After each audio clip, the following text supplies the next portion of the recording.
Ça s'est passé il y a environ 1 mois. Ma copine et moi on chillait après que je sois sorti de la douche. Il faisait un froid de malade dans l'appart. Elle regarde en bas, elle rigole et elle sort. Waouh, c'est abusé. Je peux pas croire que ça peut devenir aussi petit. Alors déjà c'est pas la taille qui compte. C'est comment on s'en sert. Sans ce bout, il est rentré comme la tête d'une tortue dans la carapace. Aïe aïe aïe aïe aïe aïe aïe. Et là on dit zigounette pipi les gars. Donc, je continue. Je regarde aussi. Et ouais, honnêtement c'était ridicule. Je suis pas le plus gâté de base. Alors imaginez un gland posé sur mes... Oh l'image de fou. Oh l'image de fou. Oh là là là là. Un gland du chêne. Un gland du chêne. On rigole un peu de la situation, et là elle me demande si elle peut prendre une photo. On a tous les deux des applis coffre-fort pour garder nos nudes, donc moi ça me va. Mais jamais de la vie. Ah il m'a tendu, mais jamais de la vie, frère. Le fameux gland de lait. Mais non, mais pire erreur, mais bien sûr. Elle prend 2-3 photos, différents angles, différentes lumières en gloussant comme une gamine. Elle transfère dans le coffre, elle supprime, elle vide le dossier supprimé, bref, toutes les étapes. J'étais persuadé que c'était terminé. Quelques jours plus tard, on part en week-end. Visite de vignoble, rando et même une sortie en bateau. Trop bon week-end, on a pris plein de photos. Le week-end d'après, elle a 2 de ses amis qui passent à l'appart. Et elle leur montre les photos du week-end. À un moment, ma copine leur file son téléphone pour qu'elle continue à swiper pendant qu'elle va prendre un truc à boire dans le frigo. Ah, vous le sentez venir aussi, hein? Vous le sentez venir là, les frérots, hein? Moi, je suis assis en face, et je les vois toutes les deux sur le canapé, collées l'une à l'autre, à faire défiler les photos une par une. Et là, un swipe de plus. Et je vois leurs yeux s'écarquiller. Elles se regardent genre, non, c'est pas vrai. Puis elles mettent leurs mains devant leur bouche et elles explosent de rire. Au début, je comprends pas. Et puis leurs yeux croisent les miens et là, mon cœur tombe au sol. Ma copine revient juste derrière elle et elle lâche direct. Attendez, donnez-moi ça. Elle arrache le téléphone de leurs mains, son visage devient blanc. Oh putain, je pensais l'avoir supprimé. Et là, je la vois tapoter sur l'écran, cette fois en train de vraiment la supprimer. Je voyais bien qu'elle retenait encore le rire en se jetant des petits regards. Moi, j'étais juste là, figé. J'avais l'impression que ma tête brûlait tellement j'étais rouge. Ma copine s'assoit à côté de moi, visiblement au bout de sa vie. L'ambiance était tellement tendue que j'ai fini par attraper une bière et aller m'enfermer dans notre chambre jusqu'à ce qu'elle parte. Quand ses amis sont partis, ma copine est montée dans la chambre direct en s'excusant à fond. Elle s'est caché le visage dans les mains et elle s'est mise à pleurer. Du coup, je l'ai prise contre moi, je l'ai serrée et je lui ai dit que c'était ok. C'est pas grave, je vais gérer. C'est pas grave. Ah, c'est comme ça que j'aurais réagi, moi. Je vais gérer. Au final, j'ai décidé de ravaler l'humiliation et d'avancer. Parce que, de toute façon, tu veux faire quoi d'autre? La seule chose que j'espère, c'est que cette image restera pas gravée dans la mémoire de ses potes pour toujours. Surtout quand je vais les recroiser plus tard. Pourquoi c'est elle qui pleure? Je pense qu'elle s'en veut. Mais... Oh la honte. Oh la honte. Le pire, c'est qu'elle se regarde, elle rigole, et ensuite elle te regarde, elle se fout ouvertement de ta gueule. Moi, je l'aurais pris là. 8 sur 10 niveau honte. Moi, je pense que je lui mets 9 sur 10 niveau honte. 10 sur 10, là, le max. Franchement, je peux l'accepter. Mais se faire caca dessus pendant un date, ça, c'est un vrai 10 sur 10. Hein. Non, ça, c'est 6 sur 10. Il devrait ken la pote afin de prouver, voilà. Tiens, je vais te montrer que c'est pas la taille qui compte. 9 sur 10, ouais. Non, mais je capte, hein. 7 sur 10, il peut y avoir tellement pire. Je sais pas, hein. Les meilleures copines de ta copine sautent de ta gueule à chaque fois que tu les vois. 1 sur 10, je la montre à qui le veut. Non, mais attends, parce que là, on parle quand même de la photo où t'es le moins à ton avantage. Je vous lis la suivante. Vous allez me dire combien vous allez noter celle-là. C'était à Thanksgiving, il y a environ 15 ans, quand j'étais un petit jeune. Dans ma famille, on va toujours chez un de mes oncles pour Thanksgiving. Et ils ont un grand sous-sol avec l'interrupteur de la lumière tout en haut des escaliers. Moi, aujourd'hui, j'ai 22 ans, mon frère, ma sœur et mes 8 cousins, on jouait toujours à ce jeu qu'on appelait le monstre dans la salle de bain. En vrai, c'était juste du cache-cache, mais dans le noir complet. Et quand le chercheur demande, les gens doivent faire du bruit pour donner un indice. On joue même pas dans une vraie salle de bain. Aucune idée de pourquoi on l'appelle comme ça. Bref, on fait quelques parties. Au début, la lumière est allumée pour que tout le monde puisse trouver une planque pendant que le chercheur reste en haut des escaliers et compte. Quand il a fini de compter, il éteint la lumière et il descend pour chercher les gens. Cette partie-là, c'est mon cousin le plus âgé qui cherchait. Et lui, c'est un peu le drôle de la famille, celui qui aime faire le show. Donc forcément, moi je vois l'opportunité. Le détrôner sur son propre terrain. Au moment où il commence à descendre les escaliers, je sens une énorme envie de péter. Mais genre, l'énorme envie. Et rien qu'à la sensation, je sais que ça va être un pétard mythique. le genre qui peut rentrer dans la légende familiale. Du coup, j'attends comme un malade qu'il nous demande de faire du bruit. Enfin, il arrive en bas des escaliers et il hurle bien fort. Faites du bruit! Et là, pour pas me faire voler la vedette, je lâche le plus gros paix, le plus fort et le plus humide que j'ai jamais lâché toute ma vie. Résultat, tous les cousins planqués explosent de rire. Moi aussi, même le cousin chercheur se marre. Sauf que, après que les rires se calment, je réalise. Mon P est légendaire. C'était pas un P, c'était un P foireux. Et j'avais littéralement de la merde liquide en train de couler le long de ma jambe. Ah, les cacas, c'est toujours aussi efficace. Le caca, c'est toujours aussi efficace, ça me dégoûte. Ah. Quand tout le monde s'est calmé au bout de 30 secondes, moi, j'arrivais plus à m'arrêter de rire. Je riais tellement fort que j'ai fini par me pisser dessus aussi. La partie s'est arrêtée net, parce que j'ai dû remonter à l'étage et emprunter un pantalon et un caleçon à mon cousin. Et depuis ce jour, chaque année, à chaque Thanksgiving, quand on arrive chez mon oncle, tous mes cousins viennent me voir et me hurlent. « Hé Max, fais du bruit !» Ah les bâtards, ça les a jamais lassés, jamais. C'est devenu une tradition de Thanksgiving, jusqu'au jour où je crève apparemment. Alors combien sur 10? 20 sur 10? 9 sur 10? 8 sur 10? Infini sur 10? Ça va les gars? Non? C'est hyper partagé, hein. C'est plus drôle que honteux. Moi je me dis, le caca ça marche bien, hein, Diego. Hein. 8 sur 10 c'est la famille, voilà, moi c'est ça que je me dis. 5 sur 10 c'est mignon, moins 8000. C'est un 7. Un 7, je peux l'accepter. Après, ça dépend, c'est quoi ta relation avec les cousins? Merde, dans le proc sur 10, 7, c'est pas mal. Au milieu. Ok. Ah non, moi, ce genre de situation-là, le caca pour un truc bien honteux, ça marche bien. 0 sur 10. Toi, tu te fais caca devant tes cousins, bah les couilles. Niveau honte, avec mon cousin, j'ai eu bien pire. Je me rappelle d'une histoire où il y a un mec qui l'a couché avec sa cousine. Oh, pardon, je divague. Tu dérapes, my bad. Je suis la seule fille, donc bon, facile d'avoir une bonne note. Effectivement, si t'es la seule fille et que tu dois te chier dessus devant tous tes cousins, ah, j'avoue. Nous, on est combien? Nous, on est une vingtaine de cousins, je crois. Mais je suis le plus vieux. Avec mon cousin, on est tous les deux et je suis le plus vieux, donc si je me chie dessus... Uncle Sky, vraiment, hein. Je suis aussi avec mes oncles. Non, pas le caca, mais disons que j'ai failli tous les voir nus.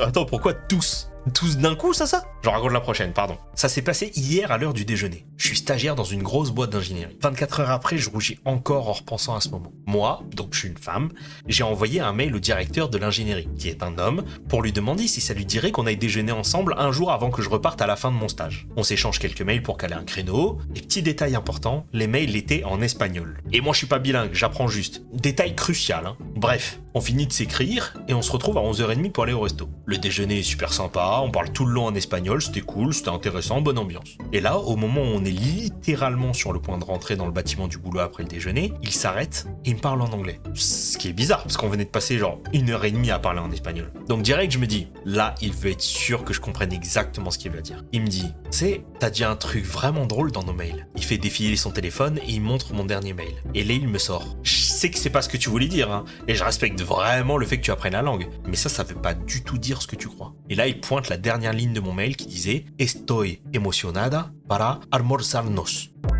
Je vous en prie, c'était mon accent espagnol. Moi, dans ma tête, je voulais dire « Je suis excité / j'ai hâte qu'on déjeune ensemble ». Sauf qu'apparemment, comme il me l'explique, cette phrase veut dire un truc du genre « Je suis excité à l'idée qu'on se bouffe pour le déjeuner ». Mais version clairement sexuelle. On a clarifié, on a rigolé un peu et je pense qu'on a bien désamorcé le moment. Mais bon, inutile de dire que je suis encore astronomiquement gêné. Moi, il y a ma stagiaire qui me dit « J'ai envie de te bouffer le paf ».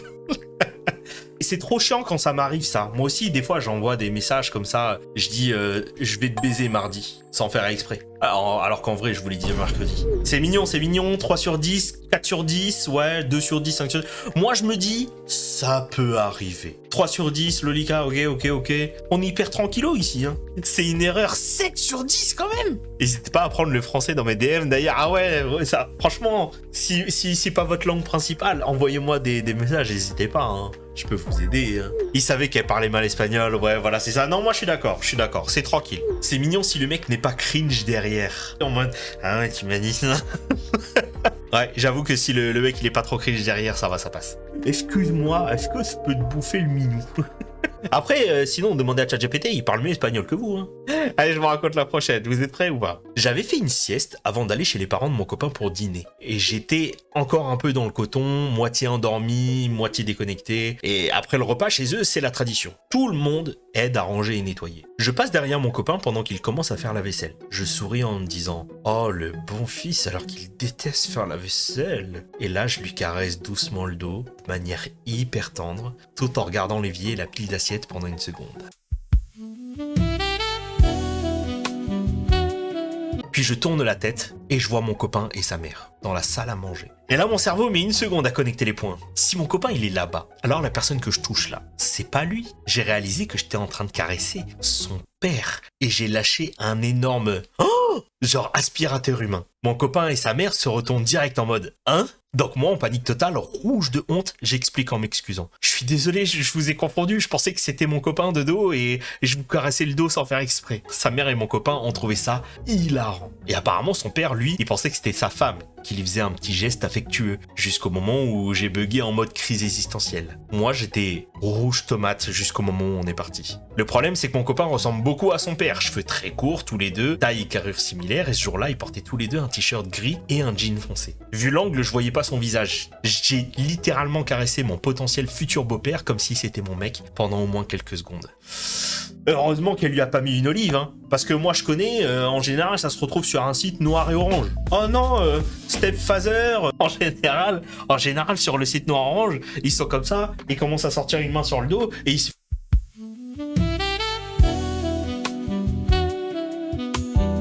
Moins 1000 sur 10, y a rien. Je peux comprendre. Après, si ça t'arrive, genre, si moi un jour je caresse ma belle-mère et tout, après moi ma meuf je la caresse pas le dos. Hein. Moi c'est des fessées, olives, direct. Hein. 9 sur 10, ça reste en famille. Ça reste dans la famille, tranquille. Tu connais bien le site noir et orange, dis. 6 sur 10 parce que toute la famille elle est prête à la rigolade. Ouais, je capte.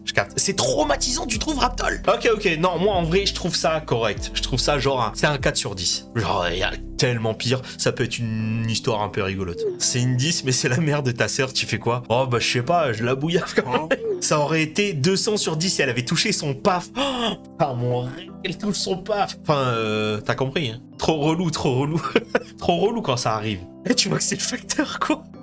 Ah putain. Ok, je raconte la prochaine, c'est encore un truc de langage. Je suis brésilienne et quand c'est arrivé en 2013, ça faisait environ 2 ans que je vivais en Irlande. Mon anglais était assez bon pour la vie de tous les jours, mais j'avais un vocabulaire limité. Détail très important. C'était la toute première fois que je rencontrais les parents de mon copain de l'époque. Un déjeuner du dimanche chez eux, rien de formel, mais quand même, c'est un grand moment. On venait juste de commencer à sortir ensemble et je me souviens que j'étais en mode ultra vigilante. Polie, souriante, charmante et surtout ne pas dire une connerie. Je connaissais pas encore vraiment le style de famille que c'était. Et même si moi, perso, j'avais jamais subi de préjugés en Irlande parce que je suis brésilienne, j'avais des amis à qui c'était arrivé. Donc j'avais cette petite peur en fond. Ça peut très vite mal tourner si je me plante. Donc on est tous à table, on mange, on discute. Et là, l'interrogatoire classique. Mais sympa. D'où je viens? Depuis combien de temps je suis en Irlande? Combien j'ai de frères et sœurs? Rien de méchant. Facile, normal. Je commence à me détendre. Je me dis, ok, ça se passe bien. Et puis quelqu'un demande, et ta mère, elle fait quoi comme boulot? Donc ma mère, elle est artisane. Elle fait des créations à la main, loisirs créatifs, scrapbooking, peinture, des trucs faits main, etc. En portugais, pour expliquer ça simplement, tu dis souvent qu'elle travaille avec ses mains. Sauf que mon cerveau a attrapé cette phrase en portugais, a fait une traduction éclair absolument catastrophique, et avant même que je puisse me rattraper, je sors super calme et naturel.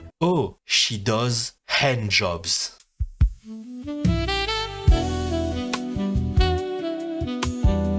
Donc, your mother does hand jobs. Ah ouais, comme ça.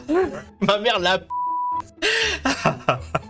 La réaction a été instantanée. Mon beau-père et mon beau-frère ont explosé de rire. Et au même moment où ils partent en fou rire, moi je réalise. Tu viens littéralement de dire que ta mère fait des branlettes pour gagner sa vie. J'avais envie de pleurer là, à table. J'avais le visage en feu et mon anglais a juste disparu. Écran bleu. Le déjeuner a continué. J'ai survécu. À peine. Ma mère, elle branle des gens en français. Ah, ta mère, elle fait quoi? Elle fait quoi dans la vie? Elle est musicienne? Elle fait des maracas? Ou comme ça? Elle fait du violon comme ça? Je connais. Elle fait de la guitare. Ok. Je branle des gens pour vivre.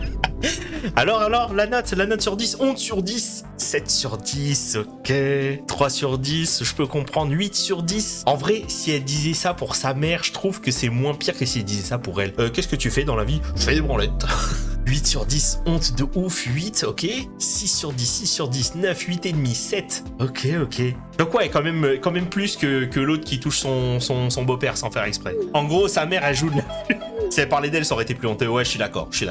J'ai partagé des fun facts sur moi au boulot, et c'était beaucoup trop. Hier, ma copine m'appelle au boulot pour me dire qu'elle est en pleine crise de panique. Je lui demande où elle en est, et elle me dit qu'elle est coincée dans les embouteillages. Je lui dis de se garer sur le côté dès que c'est possible et safe. En attendant, j'essaie d'appliquer ce qu'elle m'a appris à faire quand elle fait une crise. La distraire avec une conversation random. Sauf que c'était la première fois que gérais quelqu'un en crise de panique. Et j'avais aucune idée de quel genre de random est approprié dans un moment aussi intense. Donc mon cerveau a choisi les fun facts sur moi. Voilà les listes que j'ai sorties dans un ordre plus ou moins exact. 1. Les araignées me font flipper. 2. Je suis la personne la plus grande de ma famille. 3. À chaque fois que je rencontre une femme enceinte, je pense, ok, maintenant tout le monde sait que t'as Ken.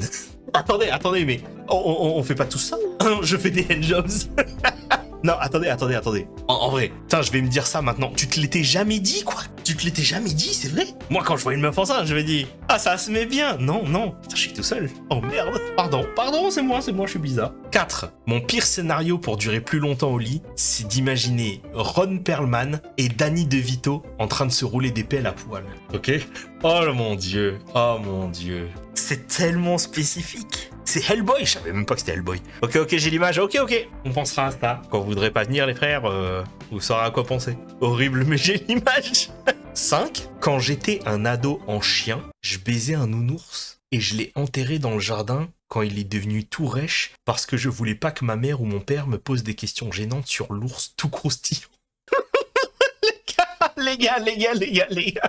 Je voulais pas que ma mère et mon père me posent des questions gênantes sur l'ours tout croustillant. Waouh. J'étais aux toilettes au boulot quand ma copine m'a appelé. Je pensais être tranquille parce que les toilettes des mecs étaient vides quand je suis rentré. Sauf que quelqu'un a frappé à la porte. Mon collègue. Je sais pas combien il a entendu, mais il a forcément entendu assez parce qu'il me demande direct si j'étais bourré. Je lui dis que je gère une urgence perso. Et pendant tout ça, ma copine est morte de rire au téléphone. Apparemment, le fait que mon collègue me mette mal à l'aise a suffi à lui faire passer sa crise de panique. La bonne nouvelle, ma copine va mieux. La mauvaise nouvelle, mon collègue en sait beaucoup trop sur moi maintenant. Eh ben dis donc, un testi crousti, il en sait trop. Demain, il est retrouvé suicidé. Oh, trop relou. 8 sur 10, 9 sur 10, 8 sur 10. Secret inavouable, on est à 50 sur 10. Ah, je suis d'accord. Pour moi, c'est une des pires. Coucher avec un nounours et l'enterrer dans le jardin parce qu'il est devenu tout croustillant. Non, c'est une folie.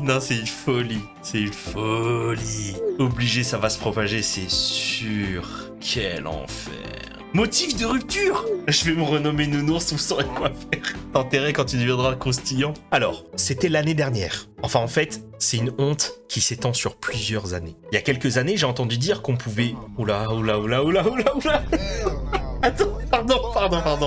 J'ai entendu dire qu'on pouvait des pastèques au collège ou au lycée, je sais plus. Du coup, j'ai acheté une pastèque et un jour où mes parents sont partis, je me suis tapé ma pastèque, quoi. Bon, en fait, c'était pas top. J'ai juste ressenti une honte extrême. Du coup, je savais pas quoi faire de ma pastèque trouée. Je l'ai enterrée dans le jardin derrière la maison. Sauf que maintenant, je crois que je la connais en fait, cette histoire. Sauf que maintenant, on a une putain de plantation de pastèques qui a poussé dans le jardin. Et toute ma famille en mange. À chaque fois qu'on m'en propose, je dis juste non et je fais genre que j'aime pas ça. Ma famille mange mes enfants, putain. J'avoue que manger des bébés pastèques... Comme quoi les gars, le speu c'est un bon engrais, ouais bof hein. American Pie avec la tourte, une scène anthologique. Alors qu'en vrai, les melons, c'est meilleur. C'est la pire de toutes. En fait, je sais pas, parce que en termes de honte, vous la noterez combien, vous? 8 sur 10, 10 sur 10. En fait, je me dis, il s'est pas fait griller. 7 sur 10, 8 sur 10. Ah ouais! Personne ne sait pour le moment. Moi, je me dis, il y a personne qui sait. 9 sur 10, ah ouais, quand même, hein. Il s'est pas fait griller, mais lui-même connaît sa propre honte. Ouais, franchement, je comprends. Papa, il va regarder une pastèque au supermarché, il va faire ça.